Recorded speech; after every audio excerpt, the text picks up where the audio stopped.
I am the Tofu Golem. Please enjoy the video. You start by getting straight into Settings. Open the Wallpaper panel now. Once there, make sure your device is unlocked and any lock screen editing blocks are off. You can access Wallpaper from Settings or by long pressing an empty spot on the home screen, choose the Wallpaper entry. If you plan to remove rather than replace, locate the current wallpaper preview and the Remove or Reset to Default controls so you can act immediately. Now you perform the action. Tap the current wallpaper preview to reveal Remove or Reset options. If the system allows, pick Remove or Reset to Default.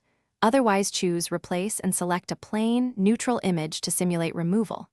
Make sure to apply the change specifically to the home screen. Uncheck Lock Screen if you only want the home cleared.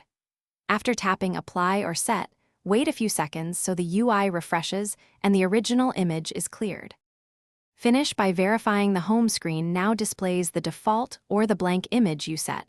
Swipe through pages to confirm. If the old wallpaper persists, restart the device once and recheck settings. This often forces the system to reload visuals. If it still fails, inspect third-party launchers, themes, or wallpaper apps that may override system settings. Disable or update them. One key troubleshooting tip: clear the launcher or wallpaper app cache before reinstalling or resetting to ensure no stale image remains. Thanks for watching. Consider subscribing if we helped you today.